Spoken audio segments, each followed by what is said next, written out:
이 가나안 땅에 들어가는 문제를 두고 백성들과 또 모세와 아론과 또 여호수아와 갈렙 이렇게 반응이 나뉘었습니다. 가나안 땅을 돌아보고 와서 그 땅을 정탐했던 12명 가운데 10명은 모인 회중들에게 그 땅 사람들은 강하고 성은 견고하며 우리가 가진 것은 보잘것이 없어서 그들에 비하면 우리는 메뚜기와 같다. 그러니 우리는 그 땅을 차지할 수 없다. 들어갈 수 없다. 오히려 우리는 그 땅 사람들의 칼에 죽을 것이며 우리의 아내와 자식들은 노예로 끌려가게 될 것이다. 라고 얘기를 합니다. 그 이야기에 백성들이 두려움에 휩싸이지요. 그러면서 통곡하며 모세와 아론을 향하여서 원망합니다. 곧 하나님께 원망을 드러내는 것이지요. 그러면서 그들은 급기야 뭐라고 얘기합니까?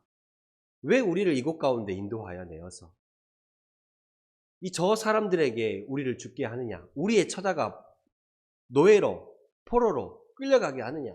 차라리 우리가 애굽에 있었다면 나았을 것을, 아니 차라리 우리가 이 광야에서 죽었으면 나았을 것을, 차라리 우리가 한 사람을 지도자를 따로 세워서 애굽으로 돌아가자라고 얘기를 합니다. 거기에 백성들이 동조를 하지요. 들고 일어나지요. 그 얘기를 듣고 있던 12명의 정탐꾼 가운데 여호수아와 갈렙이 자기의 옷을 뜯으며 붕괴합니다. 너희는 하나님을 거역하지 말아라. 그리고 그 땅 백성들 역시 두려워하지 말아라. 저들은 그들에 비하면 우리는 메뚜기 같다고 말했으나 아니다. 그들은 우리의 밥이다. 그들은 우리의 먹이다.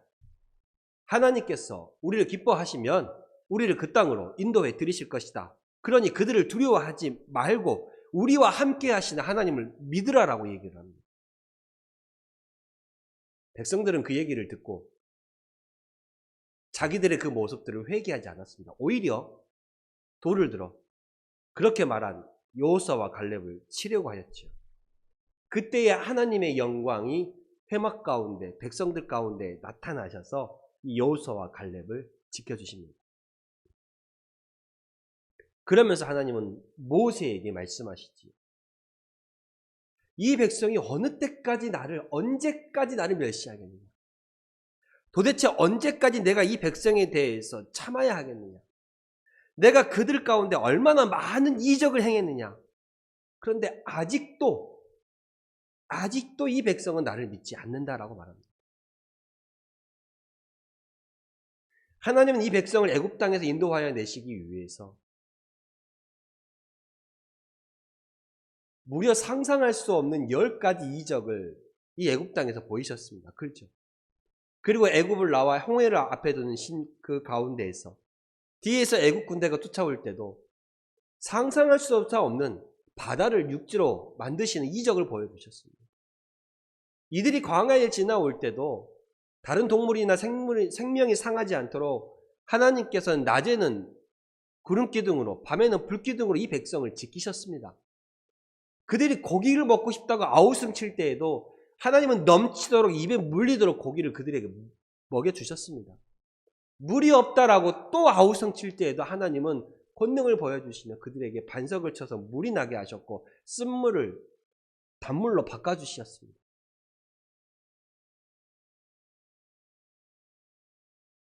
하나님은 이 백성을 애굽 땅에서 지금 가데스라는 이곳까지 인도하여 드리면서 얼마나 많은 수없이 많은 그 이적으로 이 백성을 이끌어 오신지 모릅니다. 그들이 원망하며 불평하며 아우성 칠 때마다 모세의 그 기도를 들으시고 하나님은 그들에게 권능을 보여주셨습니다. 하나님의 살아계심을 보여주셨습니다. 그런데 그들은 어땠습니까? 아직도 하나님을 믿지 않았다는 것입니다. 11절에 여호와께서 모세에게 이르시되 이 백성이 어느 때까지 나를 멸시하겠느냐? 도대체 언제까지 이 하나님을 믿지 않겠느냐 이 말이죠. 내가 그들 중에서 많은 이적을 행하였으나 어느 때까지 나를 믿지 않겠느냐? 하나님은 살아가면서 셀 수도 없는 정말 놀라운 그 은혜를 하루하루 매일 부어주셨습니다. 그럼에도 불구하고 이들은 하나님을 믿지 않았던 것이죠. 이 말씀은 하나님은 지금 이 백성들에 대한 그 답답함을 얘기하고 계시는 것이죠. 심지어 뭐라고 얘기하시는지 아십니까? 내가 전염병으로 이들을 다 쳐서 멸하겠다라고 말합니다. 나를 믿지 않고 이 권능을 보여줘 여기까지 인도한 그들이 여전히 나를 멸시하니 나는 이들을 싹 다 죽이겠다라고 말을 합니다. 하나님의 진노하심이지. 그래서 한 사람 아브라함을 통하여서 민족을 만들고 여기까지 이끌어 오셨던 하나님이 이제 노아의 방주로서 새롭게 시작하셨던 것처럼 내가 모세 너로 새롭게 시작하겠다고까지 말을 합니다. 내가 이들을 다 멸하겠다. 내가 너로 인하여서 새롭게 시작하겠다. 내가 전염병으로 그들을 쳐서 멸하고 내가 그들보다 크고 강한 나라를 이루게 하리라. 하나님은 모세로부터 새롭게 시작하겠다라고까지 말을 하십니다. 내가 이 백성을 다 버리리라고 말합니다. 얼마나 하나님의 진노하심이 컸으면 이렇게 말하겠어요. 여전히 모세는 하나님 앞에 기도합니다. 엎드립니다. 간구합니다. 하나님의 그 진노를 거두어 주시라고 말합니다. 주님의 능력으로 이 백성을 여기까지 인도하여 주셨지 않습니까? 그리고 하나님께서 이 백성을 여기까지 인도하시는 것을 여기까지 지나온 많은 사람들이 보았습니다라고 말합니다. 하나님께서 지금 이 백성을 이 광야 가운데에서 죽이신다면 하나님께서 인도하실 그 땅으로 인도할 그 힘이 없어서 하나님께서 힘이 없어서 당신의 백성들을 죽였다라고 사람들이 말할 것입니다. 그러니 하나님의 영광을 위해서 제발 그 진노를 거두어 주시라라고 기도합니다. 또한 하나님께서 자비를 베푸셔서 지금까지 이 백성을 용서하여 주셨듯이 지금 이 순간 이번에도 용서해 주시라라고 말합니다. 19절에 구하옵나니 주의 인자의 광대하심을 따라 이 백성의 죄악을 사하시되 애굽에서부터 지금까지 이 백성을 사하신 것 같이 사하시옵소서.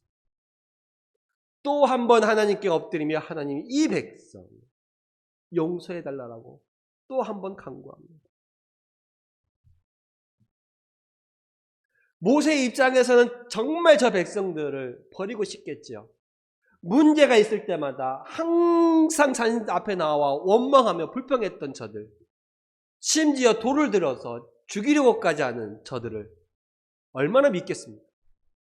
그럼에도 불구하고 하나님께서 이 사람들은 나에게 맡기신 소명이요 사명이다 생각하면서 그 사람들을 위해 밉지만 그래도 하나님 용서하여 주십시오라고 또 한 번 엎드린 것입니다.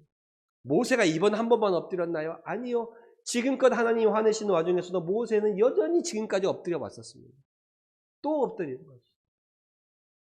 하나님께서 맡겨주신 내게 주신 그 자리를 잘 감당하기 위해서 또 한 번 자기는 잘못이 없으나 그럼에도 불구하고 하나님의 이름을 위해서 영광을 위해서 이 백성을 여기서 죽이지 말아 주십시오라고 말합니다. 하나님께서 이 백성을 여기서 죽이신다라면 지금까지 인도하신 모든 일들이 아무것도 아니게 된다는 것입니다. 하나님께서 능력이 없어서 하나님께서 힘이 없어서 이 백성을 여기서 죽이신다라고 사람들이 얘기할 것입니다. 그러니 하나님의 이름과 영광을 위해서 이 백성의 죄를 사해달라고 하시죠. 그러면서 하나님께 간구하기를 모세는 뭐라고 간구합니까? 15절에 말한 바와 같이 주께서 이 백성을 하나같이 죽이시면 주의 명성을 들은 여러 나라가 말하기를 여호와가 이 백성에게 주시기로 맹세한 땅에 인도할 능력이 없으므로 광야에서 죽였다 하리이다. 이제 구하옵나니 이미 말씀하신 대로 주의 큰 권능을 나타내옵소서라고 말합니다. 모세가 간구한 것은 하나님께서 이 백성을 내가 젖과 꿀이 흐르는 땅으로 인도하겠다라고 약속하지 않으셨습니까? 주님의 말씀하신 대로 이 백성을 인도하시고 이들의 죄를 사하여 주십시오라고 말합니다. 기도의 근거를 어디에 찾고 있습니까? 하나님께서 주신 약속, 하나님께 주신 말씀에서 찾고 있습니다. 여러분. 우리가 하나님 앞에 기도할 때, 하나님 앞에 나아가 하나님께 붙들리며 엎드릴 때 우리가 해야 할 기도의 응답의 자세는 여기에 있습니다. 무턱대고 기도한다고 그것이 응답되는 것이 아닙니다. 응답의 빠른 조건은 하나님의 말씀을 붙들고 그 말씀 붙잡고 하나님께 기도하는 것입니다. 하나님께서 말씀하지 않으셨습니까? 하나님께서 약속하지 않으셨습니까? 그 약속의 말씀대로 이미 주신 말씀대로 간구하고 구하옵나니 주여 이렇게 기도하라는 것입니다. 모세도 그랬습니다. 이제 구하옵나니 이미 말씀하신 대로 하나님께서 이 백성에게 우리에게 주신 말씀대로 해달라고 다시 한번 요청하는 것이지. 그러면서 말합니다. 하나님 이들을 용서해 주시되 이들이 다시 회개하고 돌아온다라면 받아주십시오라는 말입니다. 무턱대고 잘못하고 죄 지은 사람을 그것을 깨닫지도 못하는 사람을 용서해달라는 게 아니었습니다. 이 백성은 지금 무지해서 하나님 앞에 또 잘못을 범하지만 이 잘못을 알고 깨닫고 돌아온다라면 용서해 주시라는 말씀이지요. 18절에 여호와께서 노하기를 더디하시고 인자가 많아 죄악과 허물을 사하시나 형벌을 받을 자는 결단코 사하지 아니하시고 아버지의 죄악을 자식에게 갚아 3, 4대까지 이르게 하리라 하셨다라고 말하고 있습니다. 바꿔 말하면 우리가 어떤 잘못과 죄악 가운데 있을 때 회개하지 않는 것은 회개하지 않는 자를 용서하는 것, 그것은 인자함은 결코 아닙니다. 모세도 그렇게 똑같이 말하고 있어요. 이들이 무지합니다. 그럼에도 불구하고 하나님 이들이 돌아온다라면 회개한다면 또 받아주시라는 거 간구하는 것이지요.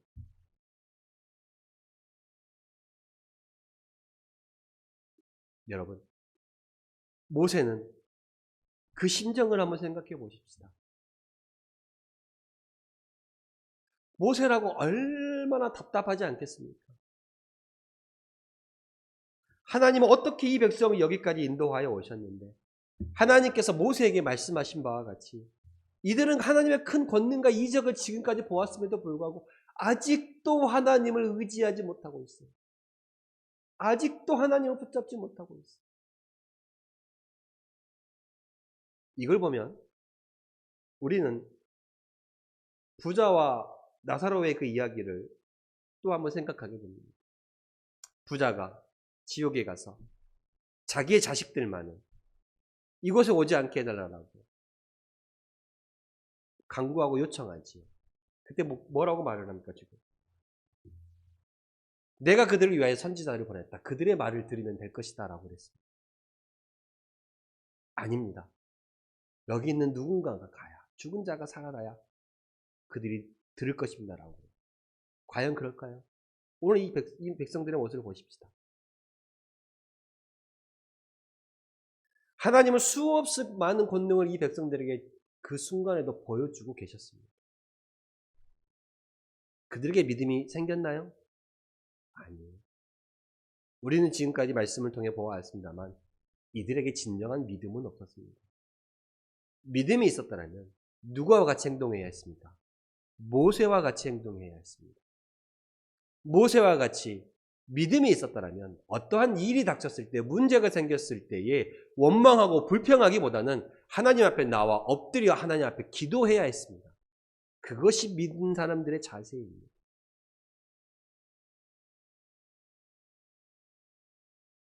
믿음이 있었다면 여호수아와 갈렙처럼 행동해야 했습니다. 하나님이 멸시당한다라고 생각했을 때에 하나님의 이름이 업신여겨졌다라고 생각했을 때에 그것에 붕괴하며 하나님의 영광을 위해 이름을 위해 나타날 수 있었어야 합니다. 그러나 이들은 아니었죠. 여전히 아직도 원망하고 불평이 있었습니다. 눈으로 봤습니다. 봤는데도 안 믿어요. 그렇습니다. 우리는 보고도 안 믿을 수 있다는 거죠. 그러니 지금 이 자리에 앉아있는 여러분이 얼마나 귀한 사람인지 아십니까? 보지 않고도 들음으로써 이 자리에 앉아 계신 거 아니에요. 그래서 믿음은 어디서 난다 그랬어요? 들음에서 난다. 들으면서 이 믿음으로 나온 여러분이 참 귀한 모습인 것입니다. 지금 당장 내가 이 시대에 이 사람들의 모습을 경험했다면 나는 어떻게 했을까 한번 생각해 봅니다. 나라고 이 사람들과 다를까? 솔직히 말하면 나는 보고 싶습니다. 이 사람들과 놀라운 광경을 나도 경험했다면 좋겠다는 이 말씀을 읽으면서 그 생각을 늘 합니다. 그럼에도 불구하고 나는 과연 그들과 다를까? 라는 물음에 있어서 100% 확신하며 하나님이 저렇게 자신을 나타내 주셨는데 어떻게 안 믿겠냐? 라고 확신하게 말할 수는 없다라는 것입니다. 안타깝지. 하나님은 오늘 이 순간에도 이 백성들에게 나타났던 것처럼 직접적으로 나타나진 않으셨지만 간접적으로 우리의 삶 속에 이 자연 만물을 통해서 하나님의 살아계심과 그 놀라운 권능을 여전히 보여주고 계십니다. 당신의 믿음의 종들을 통해서도 여전히 말씀하고 계십니다. 그러나 안 믿을 사람은 끝까지 안 믿는다라는 것이죠. 안타까운 일입니다. 우리가 다음 시간에 이 말씀 뒤에 말씀을 나누어 보겠지만 그 말에는 분명한 책임이 따릅니다. 이 백성들은 자신들이 행했던 그 행동과 그 말에 책임을 지게 됩니다. 그러니 우리가 어떤 행동과 어떤 말로 나아가야 될지를 이 말씀을 통해 한번 생각해 보시기를 바랍니다.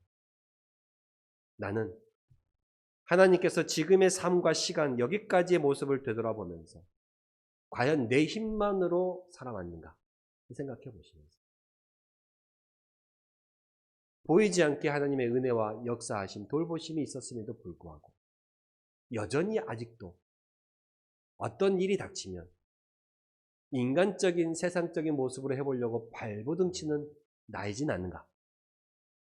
과연 나는 이 백성들처럼 원망과 불평이 먼저 나오진 않는가? 아니면 우리는 모세처럼 어떤 일을 마주보고 대했을 때에 하나님 앞에 먼저 고백할 수 있는 자들이 되어야 하겠는가? 한번 생각해 보십니다. 하나님의 이름이 땅에 떨어졌다라고 생각했을 때 그것에 붕괴할 수 있는 믿음이 과연 나에게는 있는가? 한번 생각해 보십니다. 이 이스라엘 백성들의 모습을 반면교사 삼아서 하나님 앞에 우리의 모든 모습들을 어떤 상황에 만나고 대했을 때에 하나님 앞에 나아가서 엎드릴 수 있는 자들이 되시길 바랍니다.